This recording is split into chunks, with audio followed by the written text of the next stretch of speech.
foi, une parole de vie, une parole d'espoir. Vous assistez à l'émission Parole de vie.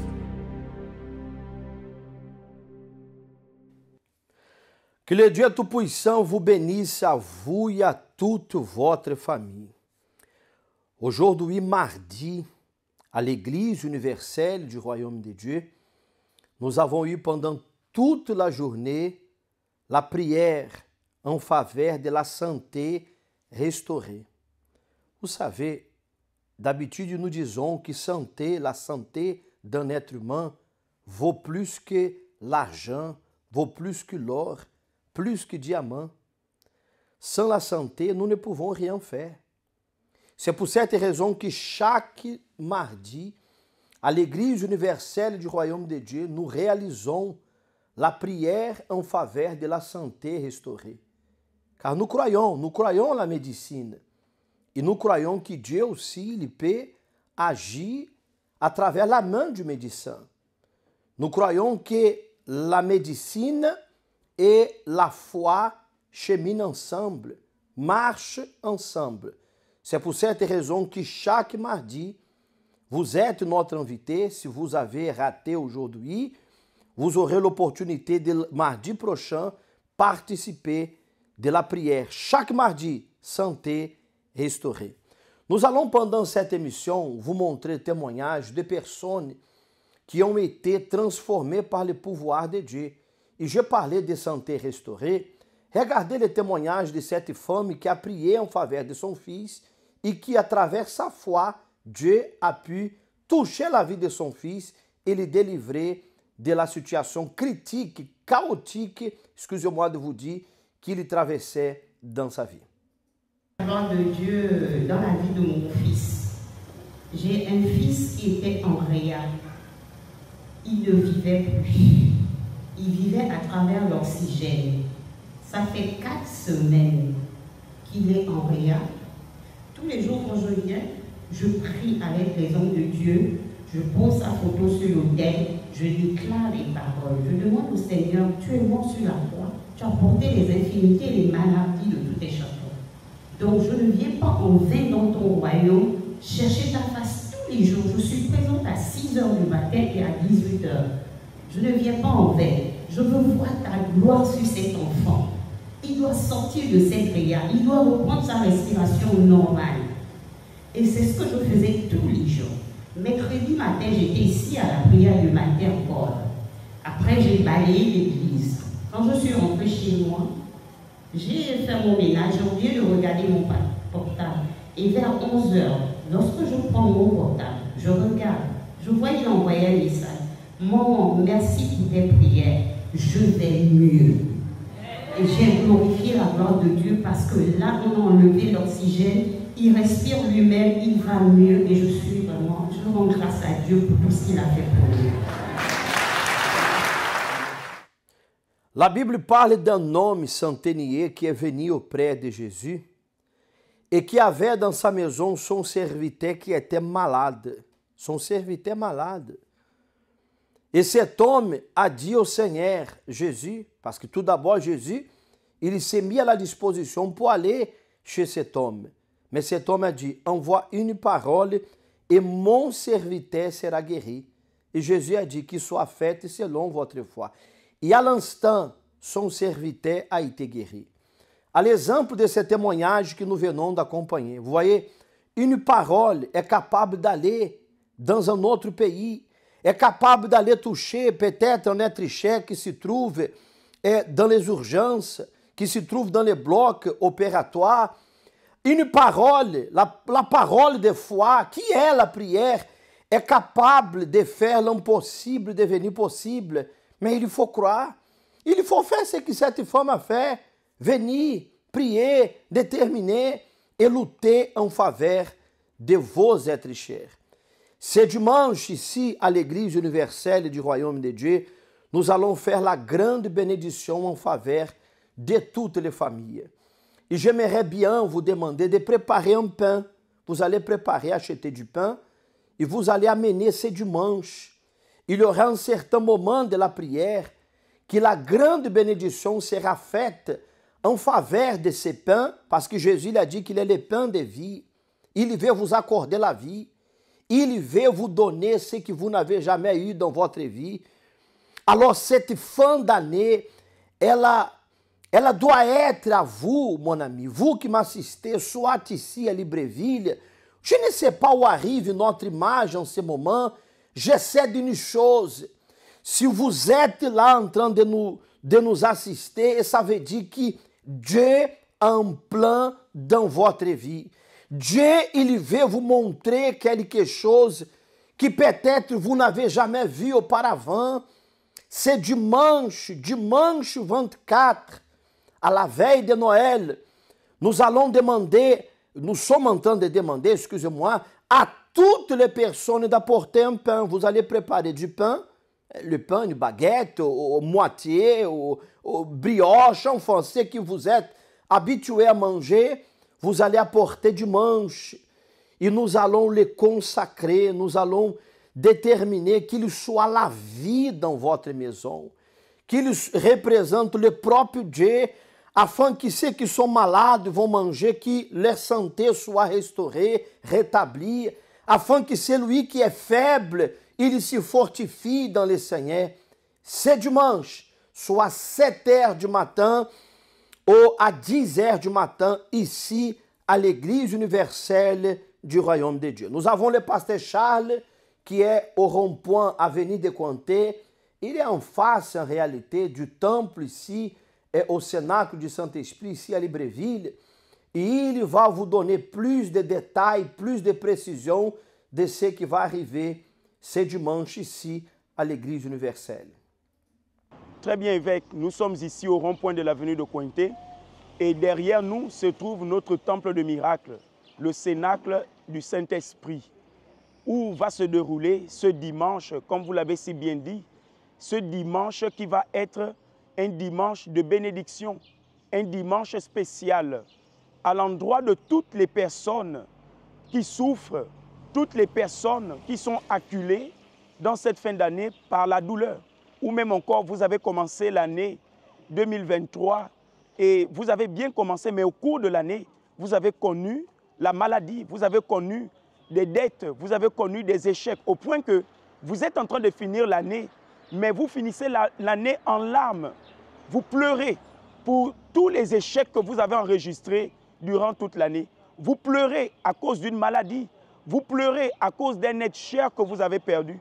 Vous pleurez parce que ça n'a pas marché sentimentalement. Mais sachez que ce dimanche va être un dimanche de bénédiction, comme on vous l'a bien dit. Alors ce dimanche, nous allons consacrer le pain. Vous allez venir avec vous, vous allez apporter avec vous un pain, une baguette qui va être bénie, qui va être consacrée. La Bible dit que le Seigneur Jésus, il est le pain de vie.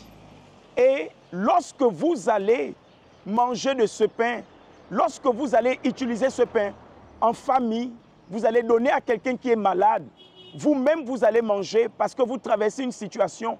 Alors sachez que la vie que le Seigneur Jésus a promis, elle va être manifestée dans votre vie. Cette vie va se révéler dans chaque aspect, dans chaque domaine de votre vie, que ça soit sentimental, que ça soit professionnel, que ça soit sur le plan de la santé, que ça soit sur le plan de la famille. Cette vie, elle va être révélée. Parce que le Seigneur, il a montré cela au travers de sa parole et également avec les miracles, les prodiges qui se sont passés avec de nombreuses personnes dans la Bible. Et maintenant, c'est votre tour de vivre cette bénédiction. C'est votre tour de vivre ce miracle. C'est votre tour de vivre ces moments extraordinaires. Raison pour laquelle vous ne pouvez pas rester chez vous. Surtout pour vous qui êtes en ce moment dans la douleur, vous qui êtes en ce moment en train de pleurer à cause de la situation de votre enfant qui est là dans les vices d'alcool, votre enfant qui ne fait que passer de prison en prison à cause du vice des drogues, le vice de chanvre. Pour vous qui pleurez lorsque vous regardez votre foyer qui est totalement en ruine, quand vous regardez la situation de votre mari qui ne s'arrange pas, la situation de votre épouse qui ne s'arrange pas, vous pleurez. Alors, c'est pour vous. L'heure n'est plus de rester dans les pleurs, mais de prendre une décision qui va changer votre vie dans cette fin de l'année. Il nous reste quelques jours pour finir cette année. Et peut-être que tu t'interroges sur le fait, qu'est-ce que ma vie pourra changer? Sachez que ce dimanche, lorsqu'il sera 7h et 10h, vous allez expérimenter le changement de votre vie. Soyez bénis abondamment. À vous maintenant, évêque. Tout à fait, pasteur Charles et tous ceux qui nous acompanham dans cette émission Parole de Vie, vous êtes notre invité tout spécial. C'est dimanche prochain, dimanche 24, lorsque será 7h du matin ou à 10h du matin, nous allons faire la bénédiction en faveur de toutes les personnes. Vous savez, Dieu est un Dieu de miracles. Dieu est un Dieu de merveilles.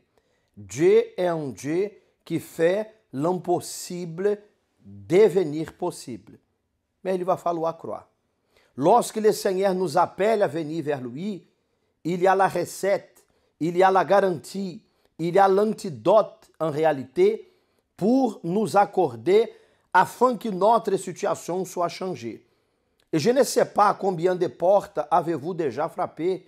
Je ne sais pas combien de endroits avez-vous déjà cherché une solution. Je ne sais pas comment va votre vie, si elle va bien ou si rien ne va du tout dans votre vie. Peut-être vous avez commencé cette année en ayant en vous une maladie, une douleur. Voilà que nous sommes déjà à la fin de l'année et on dirait que votre vie n'a pas avancé. On dirait que vous avez vous arrêté dans le temps comme ça. Tous les autres sont avancés, mais on dirait que votre vie est stagnée. On dirait qu'il y a quelque chose qui vous bloque, qui vous empêche d'avancer. Alors, mon ami, préparez le pain avec vous, préparez du pain avec vous, une baguette, comme j'ai parlé tout à l'heure, un petit morceau de pain, enfin, apportez ce dimanche. Ce dimanche 24, nous allons réaliser la grande bénédiction à la veille de Noël.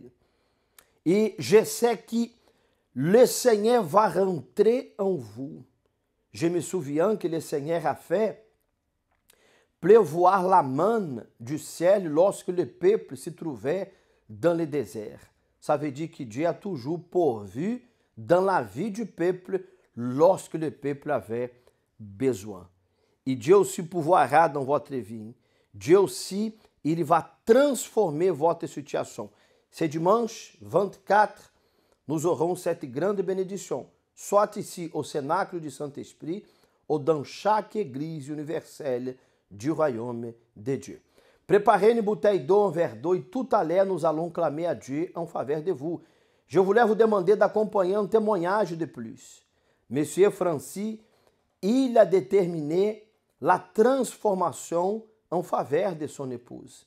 Son épouse, comme j'ai parlé au début de cette émission, son épouse qui a eu besoin de passer par une opération, que la main de l'homme vienne à le toucher pour pouvoir l'aider à aller de l'avant.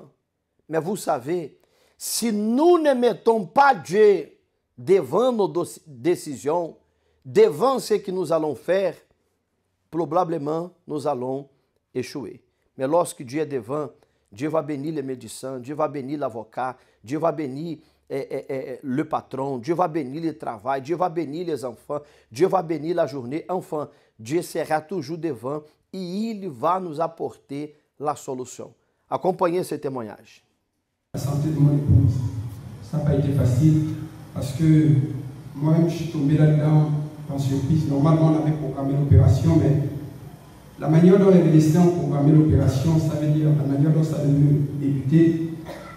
Bon, ça a été une surprise pour moi parce que je m'attendais que ça soit lundi normalement que ma femme soit internée, mais ils ne m'ont pas dit, donc ils m'ont pris par surprise. Donc c'est dimanche qu'ils m'ont dit ma femme est internée, donc, et lundi on devait lancer l'opération. Entre-temps, c'est lundi qu'elle devait être internée et ensuite l'opération. Mais c'était quoi le problème? Donc le problème, elle avait un problème de fibrome. Bon, je ne sais pas trop, après ils ont dit ça a pris une transformation, une masse volumineuse dans le ventre, donc elle ressemblait à une femme enceinte. Donc le ventre était énorme. Alors lorsque nous sommes arrivés là-bas, je suis arrivé dimanche, j'ai vu qu'on l'a interné, je suis revenu lundi. Lundi matin, je suis arrivé, il était 7 h. 8 h, elle est montée au bloc. Et là, vraiment, c'était un peu compliqué parce que le temps était déjà, ça avait déjà dépassé beaucoup de temps. Donc quand elle est montée à 7 h, 7 h, 8 h par là, on a attendu on peut dire toute la journée, ou bien la moitié de la journée, je ne sais pas trop, mais en tout cas, elle n'est pas descendue aussitôt. Donc, compte tenu du temps, je me suis posé la question, est-ce qu'il y a eu un souci? Parce que ça avait vraiment dépassé le temps. On nous avait dit normalement c'est 14 h. Elle devait descendre à 14 h, mais elle n'est pas descendue jusqu'à 14 h. Donc je me suis posé la question, qu'est-ce qui se passe exactement? Donc je suis resté un peu inquiet, j'ai posé la question au médecin, qu'est-ce qui se passe? Bon, il ne voulait pas me dire grand-chose. Donc d'où je me suis dit, est-ce qu'il y a quelque chose qui s'est vraiment passé? Alors s'il y a quelque chose qui s'est vraiment passé, qu'on me dise la vérité. Si ça n'a pas fonctionné, qu'on me dise la vérité et que j'encaisse une bonne fois. Donc personne n'a voulu rien me dire, donc j'étais là. Et à 16 h, c'est le moment où ils ont fait descendre mon épouse. Donc quand elle est descendue, elle était en forme sous anesthésie, mais elle commençait à prendre conscience, elle parlait tout. Donc cette phase est passée. Mais à partir de 23 h, ma femme a fait malaise. Donc elle a fait malaise après opération. Lorsqu'elle a fait malaise, j'ai dit à Dieu, Seigneur, avant d'arriver ici, j'ai sacrifié, parce qu'avant d'aller faire l'opération de ma femme, j'ai sacrifié d'abord son opération. Donc je suis arrivé à l'hôpital, comme je disais par surprise. Donc elle ne s'est pas inquiétée, non, ça ne fait rien, il n'y a pas de souci. Lorsque ma femme a fait malaise, à 23 h, la température du corps a commencé à baisser. Donc elle refroidissait. Et là, je n'ai pas paniqué, j'ai parlé à Dieu, Seigneur, j'ai déposé sur ton autel. Et aussi dans ma poche, j'ai la main puissante, comme tout à l'heure pendant la prière, parce que je me suis souvenu que l'homme de Dieu a dit, partout où vous irez, allez-y avec sa main et posez dans l'endroit dont vous voulez une réponse. Alors j'ai pris la main puissante, j'ai mis sous la tête de mon épouse. J'ai dit, maintenant tu vas dormir et il n'y aura rien. Au fur et à mesure que le temps passait, la température commençait à augmenter, prendre le niveau normal dans son corps. Mais ce qui était étrange, c'est parce qu'au même moment que la température était en train de prendre le bon niveau dans son corps, il y avait une malade à côté, ça a déclenché. Elle a eu la baisse de température, la même chose que mon épouse. Donc j'ai enlevé la main puissante encore sous la tête de mon épouse, je suis encore allé mettre sous la tête de la patiente qui était à côté de nous. Donc j'ai terminé la guérison et tout de suite, en quelques fractions de secondes, la dame s'est remise. Et ensuite, j'ai récupéré la main puissante, j'ai continué à faire les soins de ma femme. Et lorsque les médecins sont arrivés le lendemain matin, je vais signifier une chose. Ma femme a commencé à manger après l'opération. Je ne sais pas si c'est possible.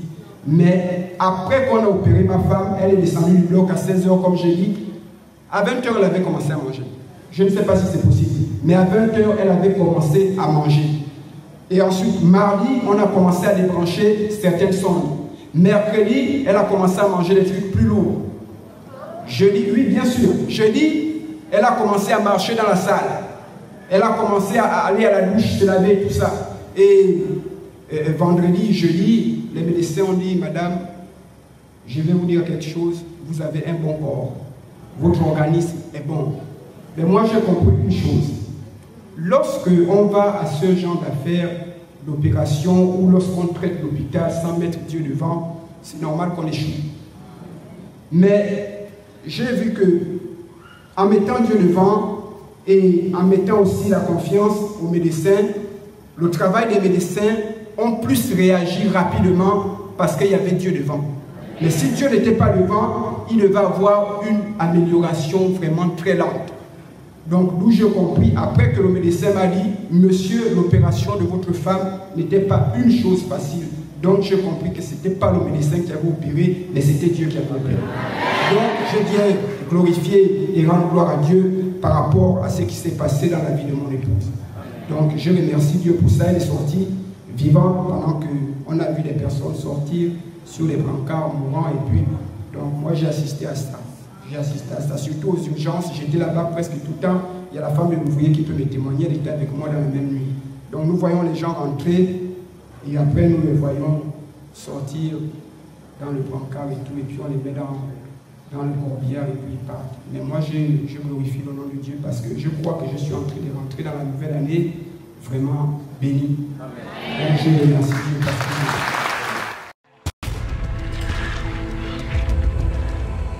En route d'Égypte vers la terre promise, ce que Dieu désirait le plus était d'emmener son peuple à une vie pleine. Et pour que cela se réalise, lorsqu'ils arrivèrent au Sinaï, Dieu fit une alliance avec eux.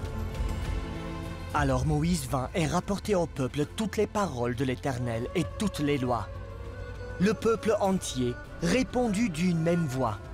Nous ferons tout ce que l'Éternel a dit.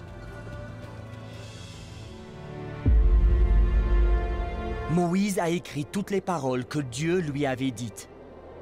Il a construit un autel et a fait des sacrifices. Il prit le livre de l'Alliance et le lut en présence du peuple. Et ils dirent, « Nous ferons tout ce que l'Éternel a dit et nous obéirons. » Moïse prit le sang. Il le répandit sur le peuple en disant, « Voici le sang de l'Alliance que l'Éternel a faite avec vous selon toutes ses paroles. » Encore une fois, un engagement a été pris. Cette fois, les paroles ont été scellées avec le sang de l'Alliance. Un mariage avec le Très-Haut. Mais, un peu plus d'un mois plus tard, ces mêmes personnes adoraient un veau d'or. Ils n'ont rien compris au sujet de l'alliance et de l'engagement qu'ils avaient fait avec Dieu. Et pendant que Dieu donnait des instructions à Moïse sur le service sacré, il fit face à une profonde déception d'avoir été trahi et décida de ne pas aller avec ces gens qui le méprisaient. Malheureusement, la tendance humaine est de répéter cette erreur. Combien de vœux avez-vous fait que vous n'avez pas tenus? Combien de paroles avez-vous prononcées, promis et oubliées ensuite?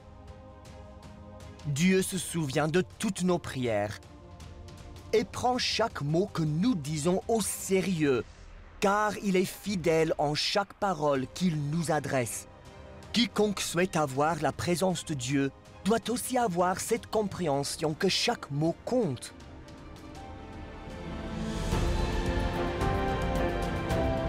Moïse avait cette compréhension. Et c'est pourquoi il put se tenir devant la face de Dieu et lui parler avec confiance. Si vous voulez vraiment avoir cette relation avec Dieu, dorénavant, faites très attention à vos paroles et vos attitudes. Chacune d'entre elles. Et ne promettez plus jamais quoi que ce soit à Dieu sans comprendre que ce que vous faites, c'est un pacte.